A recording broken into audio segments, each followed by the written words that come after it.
प्रारंभ करने का कारण बन गया ये प्रश्न। क्या कि इस घनघोर कलिकाल में जहां मानव असुरता को प्राप्त होते जा रहे हैं,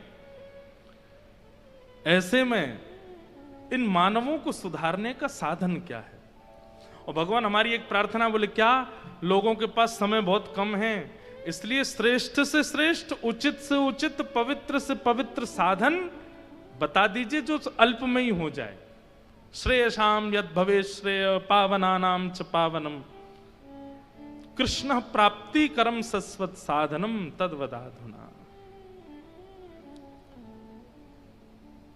ये मानव कल्याण कैसे होगा इस कलिकाल में, कृपा करके हमें बताइए। सौनकादि ऋषियों के इस प्रश्न का उत्तर सूत जी महाराज देते हैं। वो क्या उत्तर दे रहे हैं? प्रीति सौनक चित्ते ते यतो विच्मी विचार्य च, सर्व सिद्धांत निष्पन्नम संसार भयनाशनम। कालव्याल मुखग्रास त्रास निर्णास हेतवे, श्रीमद्भागवतम शास्त्रम कलौकीरेण भाषितम। हे सौनकादि ऋषियों, तुम सबने जो ये प्रश्न किया है ये बहुत सुंदर प्रश्न है। क्यों? क्योंकि तुम्हारे प्रश्न से अब कृष्ण कथा का प्रारंभ होगा। भूमिका है, बहुत ध्यान से सुनिएगा।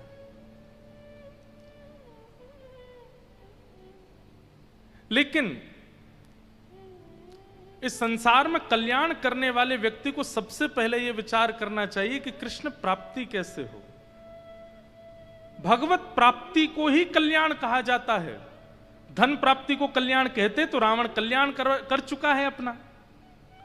ऐश्वर्य प्राप्ति को कल्याण कहते तो रावण का ऐश्वर्य लंका से अयोध्या तक था और सार्वभौम विश्व में था एवं तीनों लोकों में था। ऐश्वर्य भी है, धन भी है, संपत्ति है, मंदोदरी जैसी पुत्री है, अक्षय कुमार जैसा पुत्र है।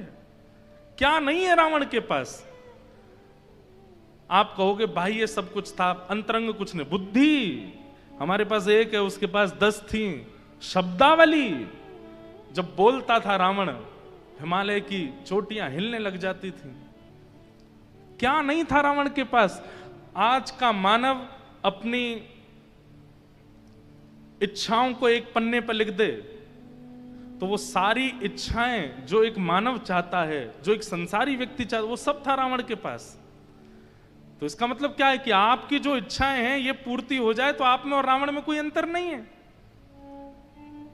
रावण के पास केवल एक वस्तु की कमी है और वो है राम, बाकी सब है। राम नहीं थे, भजन नहीं था, भक्ति नहीं थी जीवन में।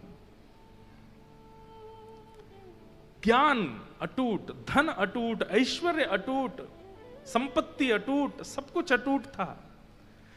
कह दें तो लिमिट क्रॉस करके सब कुछ था उसके पास में, लेकिन भक्ति नहीं थी।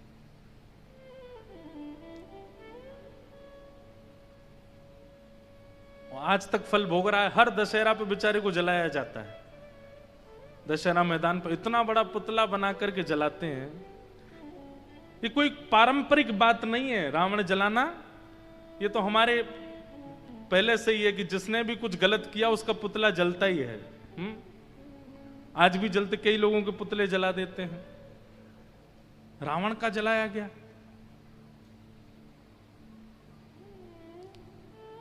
लेकिन रावण जो जो पा चुका था वही तो हम भी पाना चाहते हैं, तो फिर रावण का पुतला क्यों जला रहे हैं?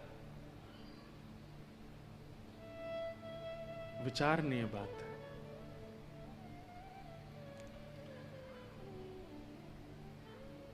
कल्याण धनवान होना नहीं, कल्याण ऐश्वर्यवान होना नहीं, कल्याण संपत्तिवान होना नहीं, कल्याण तो कृष्ण प्राप्ति। अभी परसों जगन्नाथ भगवान की रथ यात्रा होगी। हमारे माधव दास परम भक्त हुए श्री जगन्नाथ जी के। आपके चरित्र में वर्णन आता है कि आप 22-23 वर्ष की आयु में जगन्नाथपुरी गए थे पहली बार। इनकी पत्नी का निधन हो गया था और इनका छोटा सा बालक था। उस बालक की रक्षा में ही पूरे दिन रहते थे, उसी की चिंता करते रहते थे। मन में सोचते थे इसका ध्यान कौन रखेगा, इसकी सेवा कौन करेगा, इसको बड़ा कौन करेगा। इसकी माँ तो चली गई।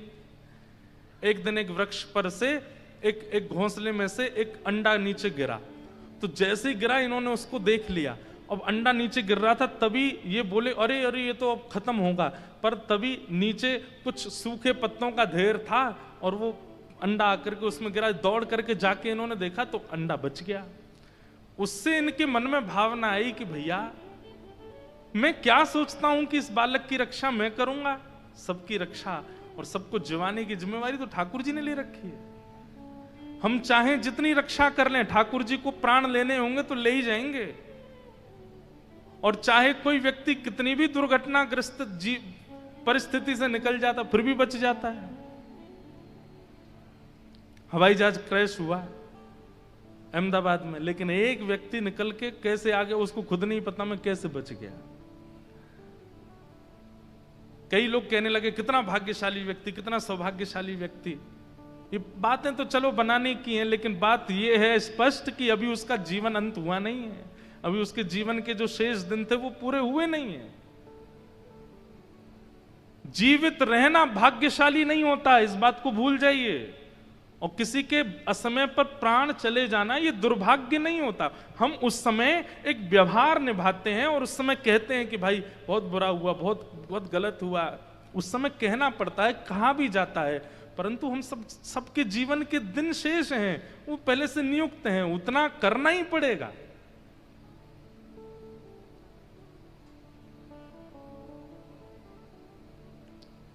माधवदास जी के मन में आया मैं बेटे की रक्षा के लिए इतनी चिंता कर रहा हूं, परंतु भैया ठाकुर जी के हाथ में है सब।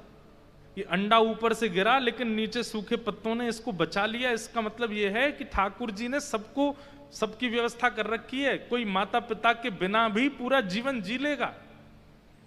और अपने पुत्र को अपने परिवार के हवाले करके और माधवदास जी जगन्नाथपुरी चले गए। कहते हैं कि जब माधवदास जी ने पहली बार नील चक्र देखा, जगन्नाथ भगवान के जो शिखर पर नील चक्र विराजमान है, बंधुओं उसकी बड़ी महिमा है। जगन्नाथ महाप्रभु के जो शिखर पर नील चक्र है वो इतना विशाल है, कहते हैं कि उस नील चक्र का कोई मोल नहीं बता सकता कितना मोल है, कितना मूल्यवान है। और बोले उसका भार इतना है कि यदि नील चक्र के भार के समान कुछ वस्तु अगर पृथ्वी पर गिर गई तो जितना जगन्नाथ जी का शिखर है उतना गड्ढा हो जाएगा भीतर, इतना भार है।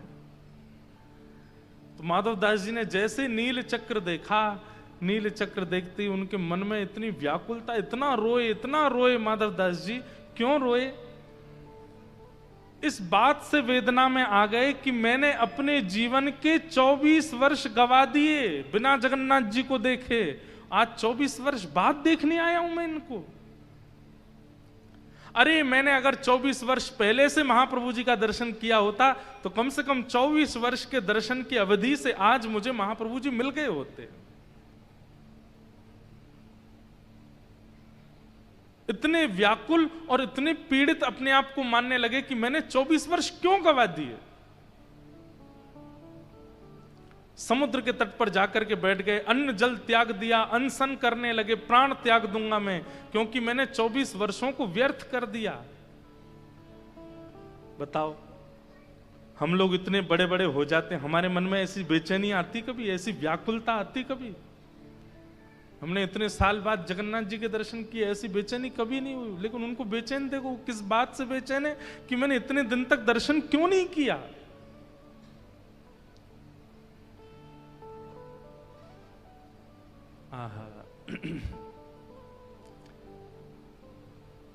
ब्रह्मवेदी पर बैठे हुए महाप्रभु जगन्नाथ जी आज बड़े व्याकुल से दिख रहे हैं। पुजारी जी ने जाकर के कहा, महाप्रभु जी आपके मुखमंडल पर यह शुष्कता दिख रही है, क्या कारण है? आप इतने उदास क्यों लग रहे हैं? तो महाप्रभु जी कहते हैं, मेरे परम भक्त माधवदास आए और वो 3 दिन से भूखे प्यासे बैठे हैं समुद्र तट पर और कारण जान करके आश्चर्यचकित हो जाओगे। इसके पीछे कोई और कारण नहीं, केवल एक कारण है कि उन्होंने इतने साल पहले मेरा दर्शन क्यों नहीं किया। इस बात से वो अनशन कर रहे हैं। मेरी आज्ञा है, थाल में महाप्रसाद लेकर के जाओ और माधवदास जी को पवाओ। प्रसाद लेकर के माधवदास जी के पास गए। माधवदास जी बोले मैं तो अनशन व्रत पे हूं। बोले अरे महाप्रभु जी ने स्वयं भेजा तुम्हारे लिए। ये बात सुनते ही पहले प्रसाद पाया और जैसे ही माधवदास जी मंदिर में दर्शन करने के लिए आए, महाप्रभु जगन्नाथ जी बैठे बैठे अपनी ब्रह्म वेदी पर ही झूमने लगे। इतने आनंद में भर गए माधवदास जी को देख करके। माधवदास जी बोले भगवान मैंने जीवन में कोई साधन नहीं किया, मैंने जीवन में कोई तप नहीं किया, मैंने जीवन में कोई उपलब्धियां प्राप्त नहीं की, आप मुझे देख करके इतने प्रसन्न क्यों हैं? महाप्रभु जगन्नाथ जी कहते हैं 3 दिन का जो तुम्हारा विरह था ना, उस 3 दिन में 300 वर्षों की साधना पूरी हो गई। 300 वर्षों में जो साधना होनी चाहिए वो 3 दिन के विरह में तुमने पूर्ण कर दी। इसलिए श्रीमद् भागवत जी में वृत्रासुर भगवान से कहता है समंजसत्वा विरहय कांक्षे, मुझे विरह दे दीजिए। कथा सुन करके, भगवत दर्शन करके, संत वाणी सुन के, किसी महापुरुष का दर्शन करके बंधुओं यदि हमारे नेत्र सूखे ही रहते हैं तो इस बात का ये प्रमाण है कि कहीं ना कहीं चित्त में दुष्टता है। कई लोग कह रहे होंगे हमारी तो आंख ही सजल नहीं होती, महाराज जी स्पष्ट सीधे हमको दुष्ट कह रहे हैं। नहीं, आपको नहीं कह रहा हूं, आपके मन को कह रहा हूं।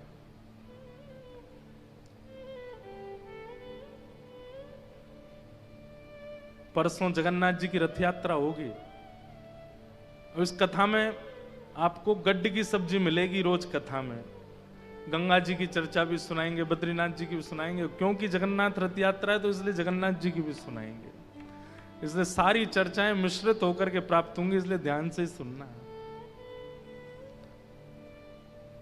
महाप्रभु जगन्नाथ जी बड़े बड़े बड़े किन शब्दों में वर्णन करूं मैं उनका, ऐसे प्रिय ठाकुर जी हैं। उनको सब पता है, सबका ध्यान है उनको, कौन मुझे कहां से किस प्रकार पुकार रहा है, किस प्रकार बोल रहा है। आप नहीं जानते ये रथ यात्रा भीड़ के लिए नहीं होती है। लाखों में कोई ना कोई माधवदास खड़ा है, कोई ना कोई सालबेग खड़ा है, कोई ना कोई मीराबाई खड़ी है, उसके लिए महाप्रभु निकल के आते हैं। आपको लगता है कि वो रथ पर बैठ करके भीड़ जमावड़ा जमा के ठाकुर जी चले गए? नहीं, कितनों के हृदय की इच्छा पूरी करने के लिए महाप्रभु। एकमात्र पूरे भारत में, हमारे विश्व में ठाकुर जी ऐसे जगन्नाथ जी हैं जो स्वयं उतर करके आते हैं, रथ पर बैठ करके सब भक्तों के बीच में घूमते हैं।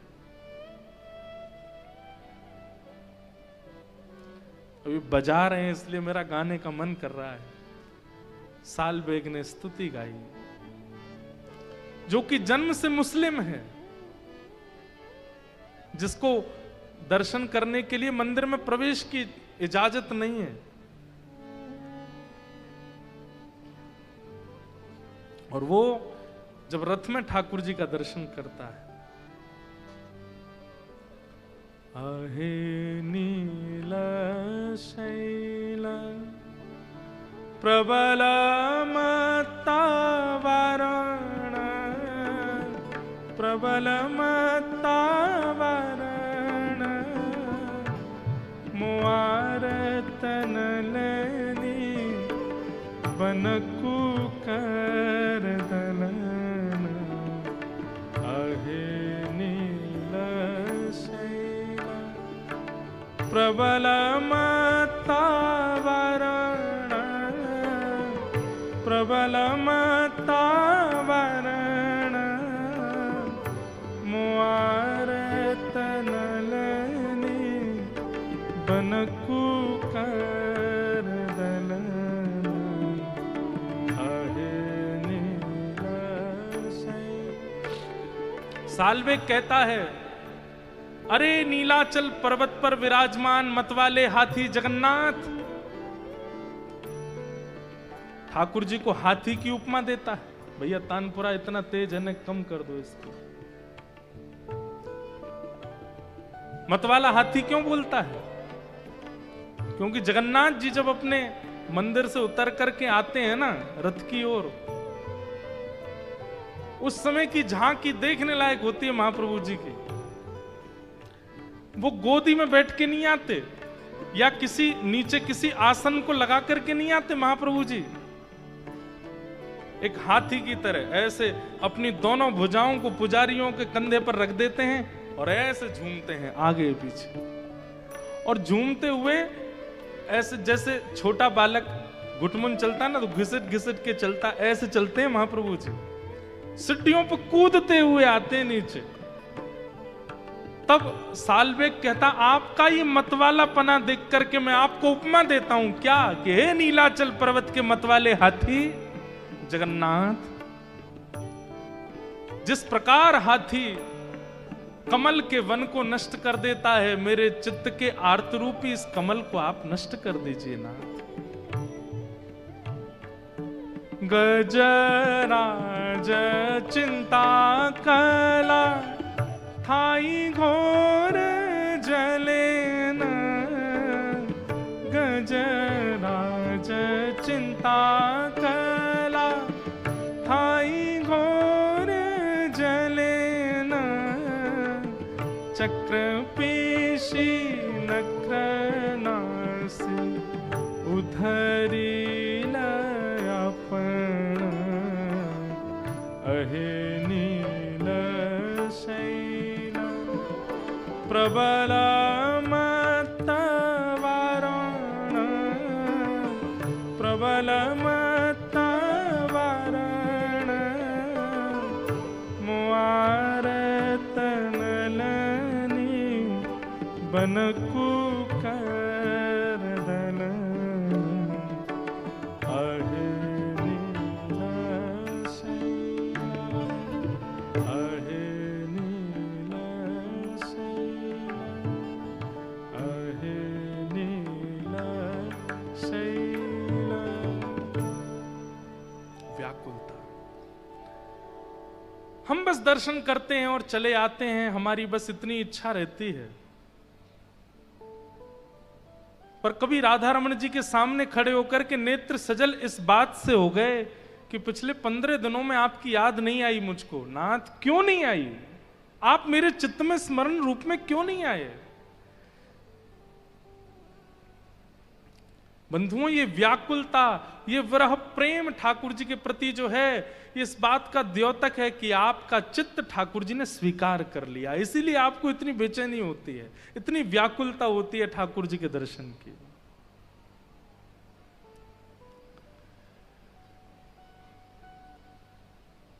सूत जी महाराज कहते हैं, इस घनघोर कलिकाल में जब तक मृत्यु का भय चित्त में है, तब तक मानव कल्याण संभव नहीं है।